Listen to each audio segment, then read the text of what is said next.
chers frères, chers sœurs, à notre émission Réflexion biblique.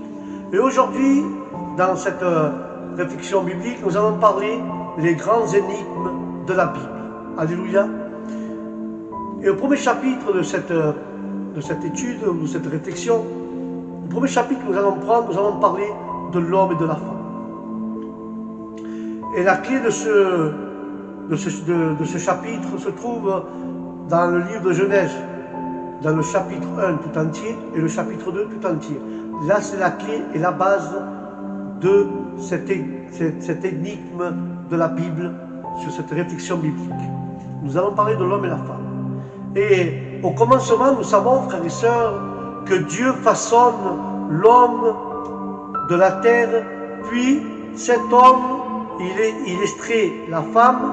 Ces images ne sont pas simplement folkloriques, elles cachent l'essence même de l'humain.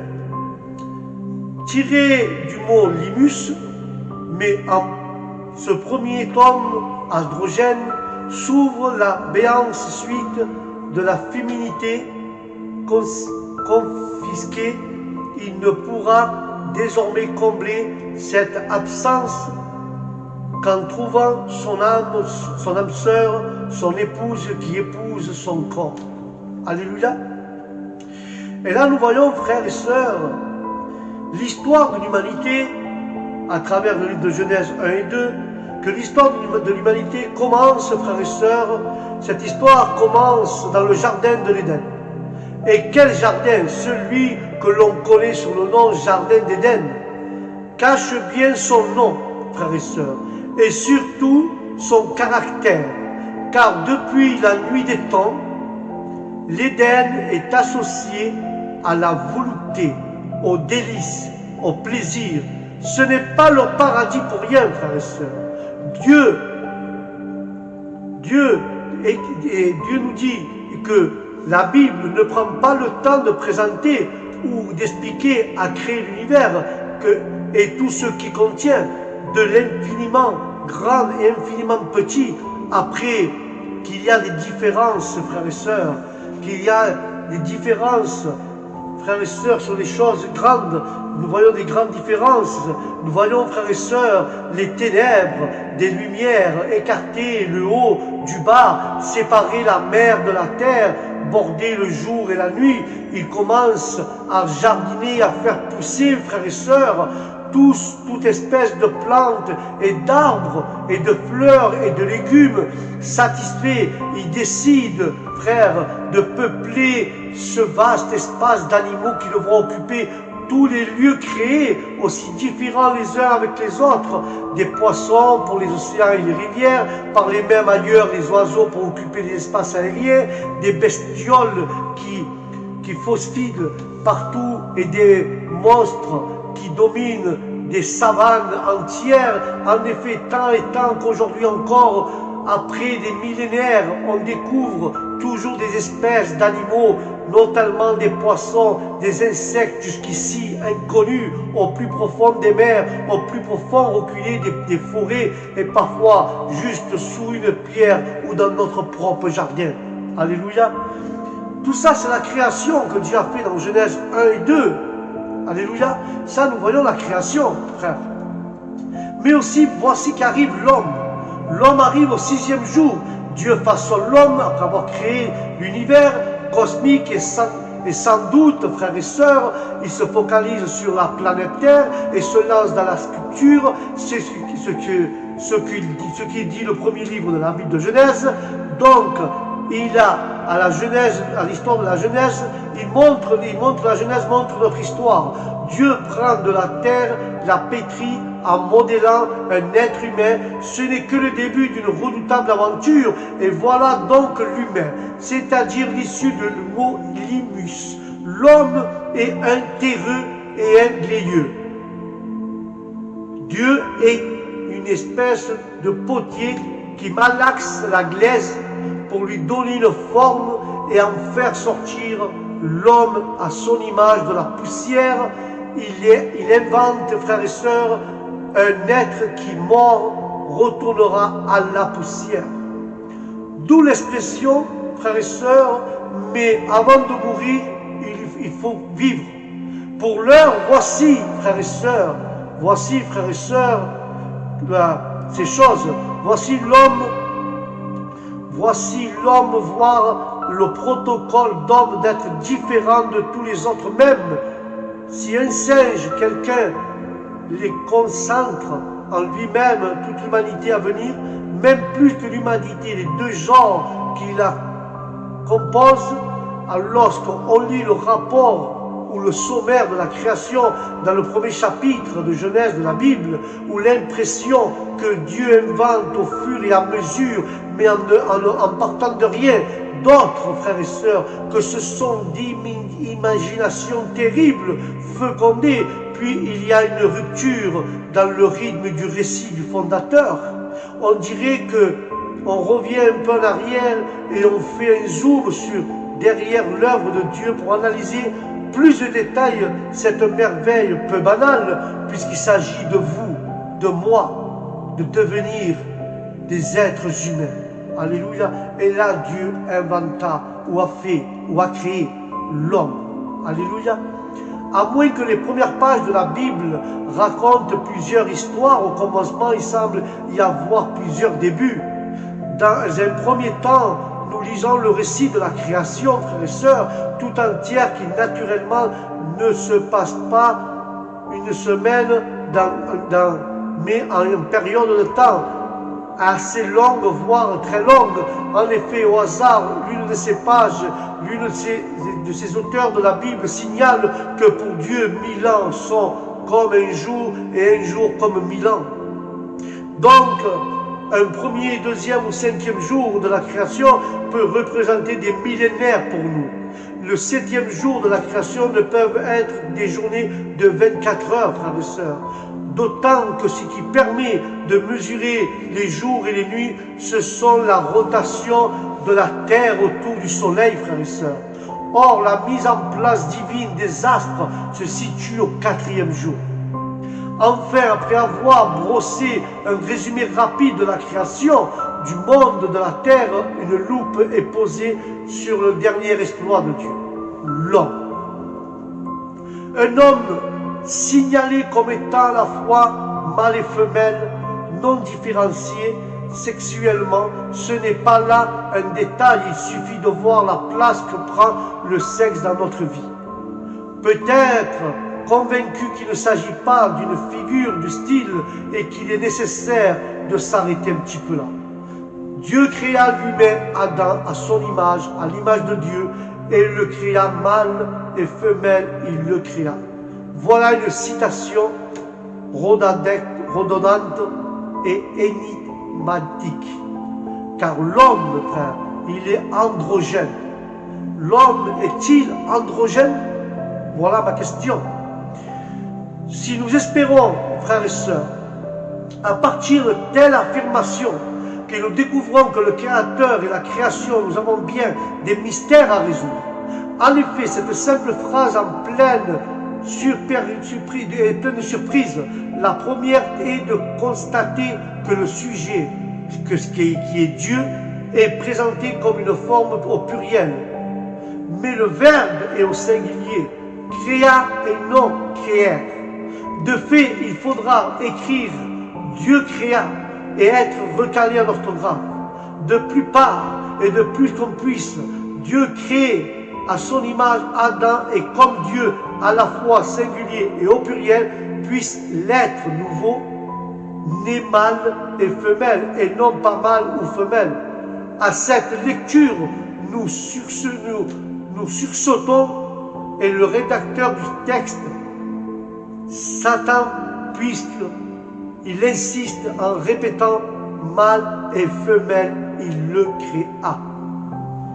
Et voilà un grand énigme, un grand mystère aujourd'hui. Voilà qui est précis et énergétiquement, l'être humain semble être premièrement, initialement, originalement, dès la genèse de son existence, un être androgène. Un mythe peut naître. Dieu est unique, mais il n'est pas un. On parle de la Trinité, se désigne, et l'homme est unique, mais il est doublé à la fois mâle et femelle. Dieu est unique, mais il y a sa Trinité, Père, Fils, Saint-Esprit. Et nous voyons que l'homme est unique aussi, mais il est doublé, à la fois mâle et femelle.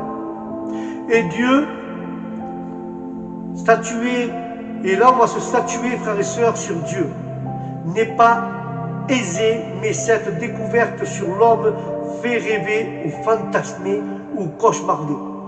Car si, dans son humanité la plus profonde, frères et sœurs, dans sa nature adamique, initiale, l'être humain est astrogène, une telle révélation ouvre des perspectives nouvelles que les bisexuels et les homosexuels pourront saisir comme justification de leur activité. C'est très grave là.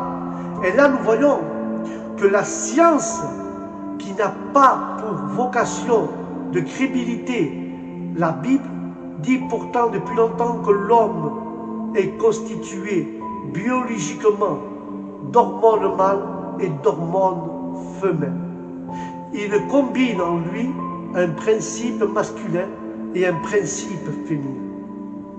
Le chantier qui représente la formation d'un être dans le ventre de sa mère va rapidement être le lieu d'un dualisme entre ces deux principes, et celui qui l'emportera déterminera rapidement le sexe de l'enfant. Biologiquement, le mécanisme est assez simple, voire facile, mais physiologiquement, la mise en place d'une sexualité en plus longue et plus risquée. À l'adolescence, l'enfant sait qu'il a un sexe et il sait lequel depuis longtemps. Mais dans sa psychiatrie, des luttes existent encore.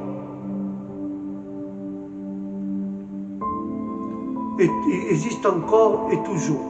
Les ajustements se feront globalement dans une certaine logique, et le sexe physiologique correspondra au sexe biologique.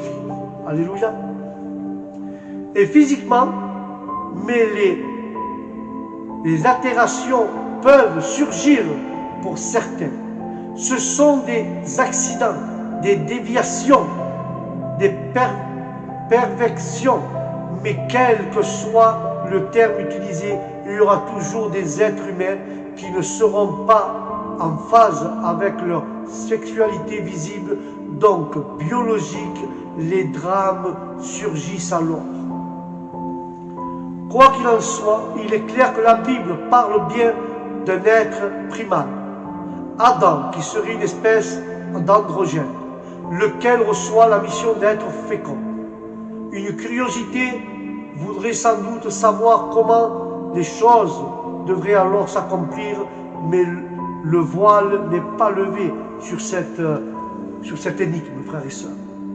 Et là, nous voyons que Dieu, un peu de temps après qu'il a créé l'homme, Dieu va créer la femme à partir de l'homme. Et Dieu créa la femme. Selon la Bible, l'homme est l'issue d'une volonté créative de Dieu, et non le fruit de l'accomplissement d'Hermès et de Aphrodite, duquel provient Hermaphrodite. Cependant, la mythologie grecque est peut-être puisée dans son inspiration dans ce que dit la Genèse. En effet, Hermaphrodite, chez qui sont réunis les organes reproducteurs des deux sexes, pourrait être un écho lointain de l'origine humaine sans ignorer cette perception intime. Il y a chacun de nous une part de masculinité et une part de féminité. Le Dieu de la Bible est l'artiste et créateur. Il a créé l'homme à son image et il le crée androgène. Voilà un résumé audacieux que les caractères ont du mal à accepter ou à appréhender. selon le texte biblique. Dieu forme l'homme de la terre, frères et sœurs, qui fait de la poussière, il le pétrit, puis il fait l'œuvre du chirurgien, puisqu'il va extraire de cet homme la femme de l'homme. Il est clair que la femme n'est pas façonnée comme l'homme l'a été, à savoir de la boue, de la poussière.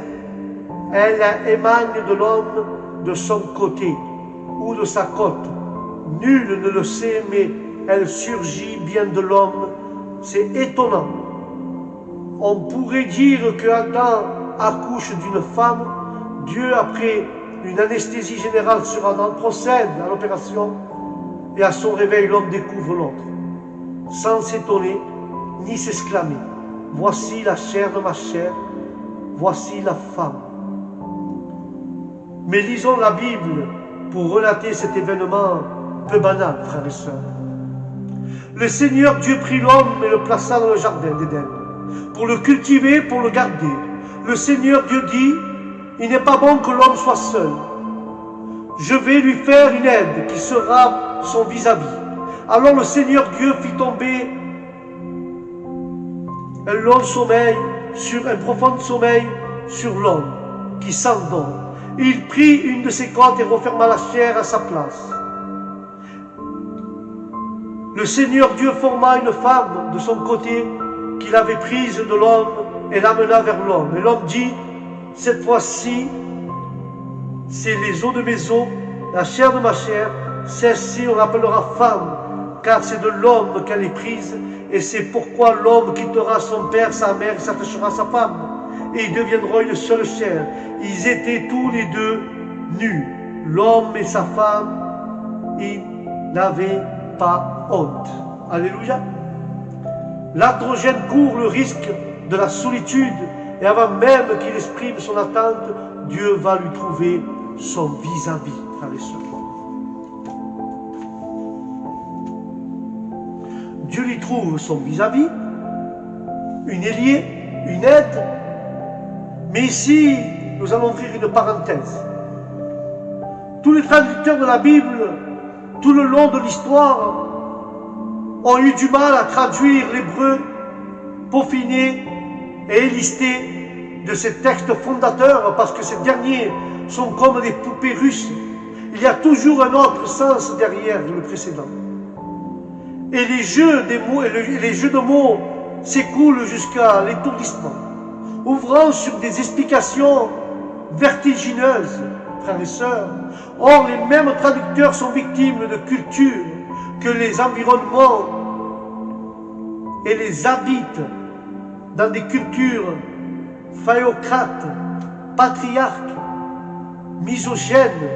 Il est parfois difficile de saisir le statut de la femme qui découle de l'homme. Or, le texte biblique, dans la précision d'Orfèvre, ne dit pas que la femme est une aide, parce que ce terme suppose une place hiérarchique inférieure, mais elle parle d'une vis-à-vis, d'une ailier. Le terme hébreu éder est d'ailleurs un masculin, alors qu'elle existe bel et bien au féminin de ce mot, mais non employé ici. Ailier, année, égaux, autre qui sortira du bloc opératoire de Dieu, est la réponse à cette étrange contestation.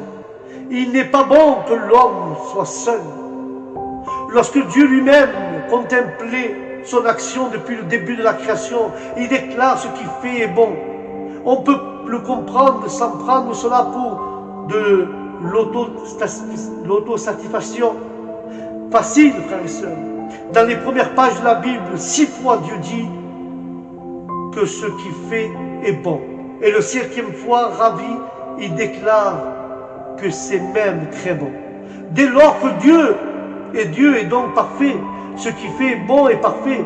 Or, le chapitre 2 de la Genèse signale un doute, un soupçon, un mécontentement de Dieu. Tandis qu'il observe sa créature, Dieu trouve qu'Adam n'est pas fait pour être seul. Indirectement, il reconnaît qui n'a pas parfaitement terminé son travail sur l'homme. Mais cependant, l'homme est-il réellement seul, puisque Dieu était là? Pourquoi l'a-t-il créé? L'homme, sinon pour avoir sa compagnie. Amen. Voici une amorce de réponse, frères et sœurs, sur cette énigme.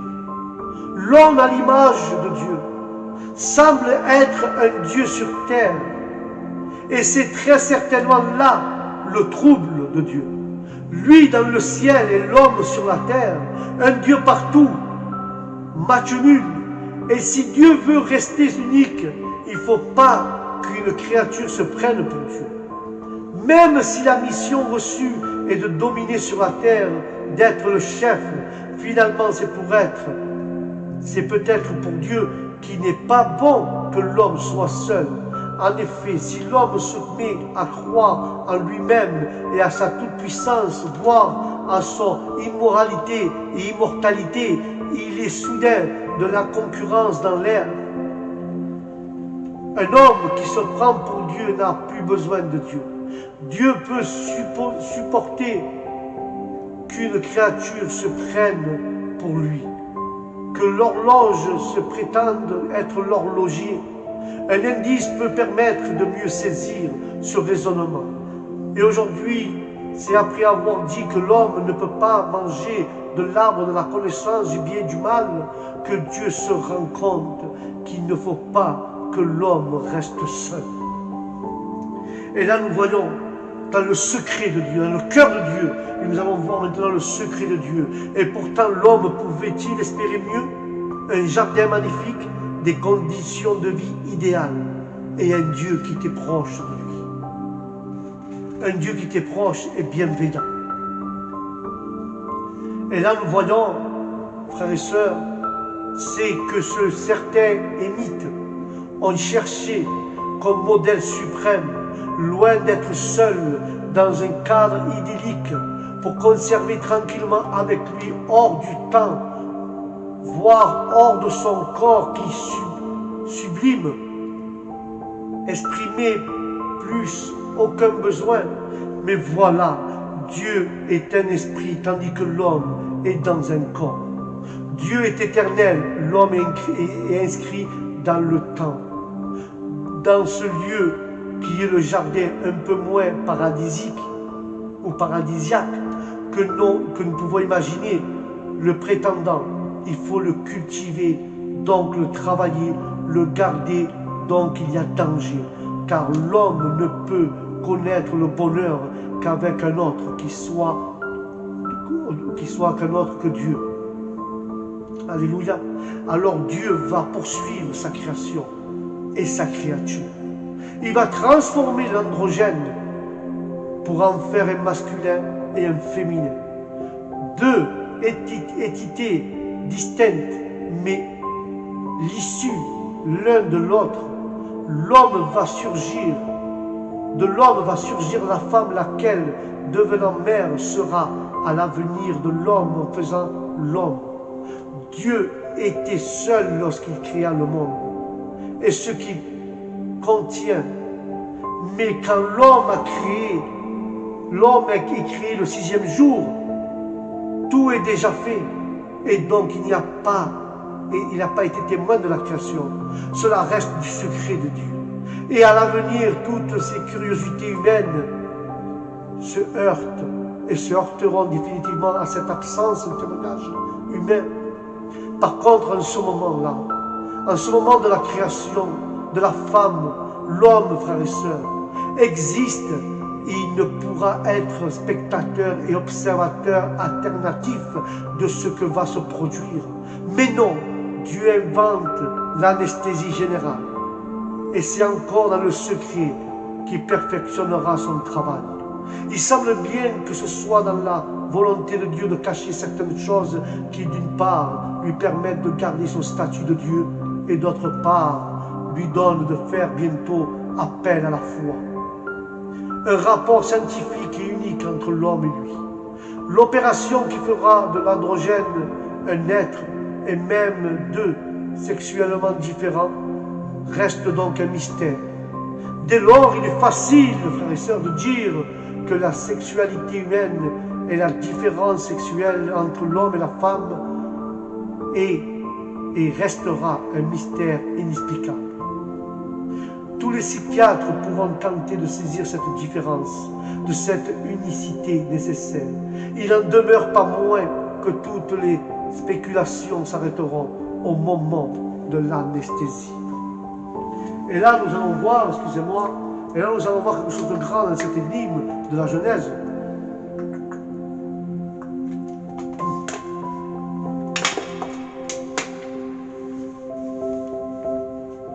Et là, nous allons voir que Dieu dira, tu me manques déjà. Lorsque l'homme se réveille, ce qu'il voit, l'autre, il l'appelle femme. Il ne voit pas un masculin, il voit quelque chose d'autre, il l'appelle femme. Et il manifeste une certaine joie. Mais surtout, il se sent, lui, que cet allié est bien de lui. Os de mes os, chair de ma chair. Il sait que ça vient de lui, ce bien. Et quand bien même Dieu a reconnu la plaie, une béance est née, un manque de réclame, l'absence le sépare. L'homme masculin ne peut pas être seul sans en souffrir. Il lui faut retrouver l'autre, le féminin, pour redevenir être humain. Initial, dès lors, l'homme cherche sa moitié en la femme. Lorsqu'en lui il le trouve, ils se reconnaissent et ils font un.